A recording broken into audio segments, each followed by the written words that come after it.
O yun mga kabatang airsoft, bali magpapak na naman tayo ng isang spring type airsoft pistol. At ito nga yung kay 1170. Itong spring type airsoft pistol na to ay kay Sir Jenard ng Moncada, Tarlac. Naipakita ko na sa inyo to sa mga nakakaraang pagpapak natin dahil nakapag-order na yung mga ilang kabataan airsoft natin. Pero ipapakita ko ulit sa inyo.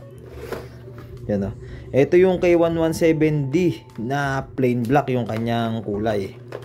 Mapapansin nyo, wala na siyang markings. Wala na tayong makikita ang markings sa kanyang slide.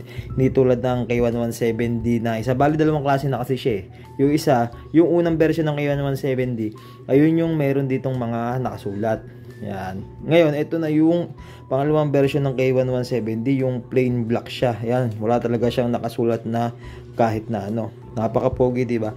Ngayon, itong K1170 na to, ito daw yung trip ni Sir Jenard. Medyo binibili niya ng paulit-ulit sa atin na sigurado raw ba tayo na ito yung walang markings. Ayan nga, wala nga itong markings. Kaya, papakita ko sa inyo. Kasi pogi naman talaga, kaya nagugustuhan ng karamihan kumpara sa K1170 na may markings. Ayan, bali nilagyan na natin siya ng bibis para matestingin na natin kung gaano nga ba kalakas itong K1170 ni Sir Jenard ng Moncada, Tarlac. Yan. Bago natin ipak yan, kailangan matesting muna natin. Yan. Unang putok. 183.4. Napakalakas, diba? Pangalawa. 182.9. 183.3.4. 181.4. 184.8. Ayan o. Medyo malakas talaga siya kasi 20 fps na lang. Kasing lakas siya na yung S2D. 186.1.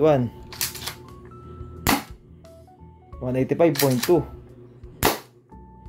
183.5. 183.6. 184.6. 183.2. 185.4.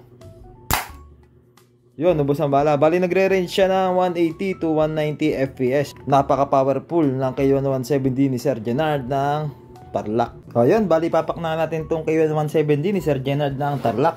Yan, syempre, yung kanyang bibis na 1,500 bibis. Ayan, 0.20 bibis yan. Yung ginagamit natin panukat sa chrono test ng kanyang lakas ay 0.20 bibis din yung gamit natin. Kasi yun naman talaga yung standard na pansukat ng lakas. Yan, lagay natin dito sa ilalim. Tapos ay ang mapapansin nyo, meron siyang nalagyan ng silencer. Pero out of the box, wala talagang silencer yung K1170. Pagkagaling pa lang yan sa manufacturer sa China, wala talaga siyang silencer na kasama. Yan.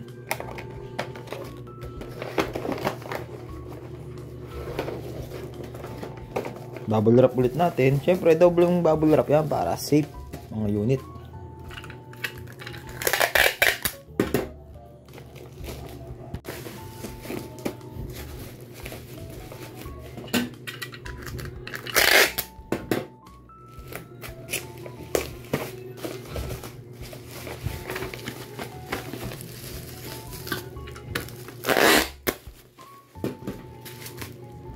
O yun, bali naipak na natin yung K1170 ni Sir Jenard ng Tarlac. O paano ba yun mga kabataan airsoft? Maraming salamat sa panonood nyo. Sana kahit paano ay nakapaghandog ako ng kahit na kaunting kaligayahan sa pagpapak ng unit.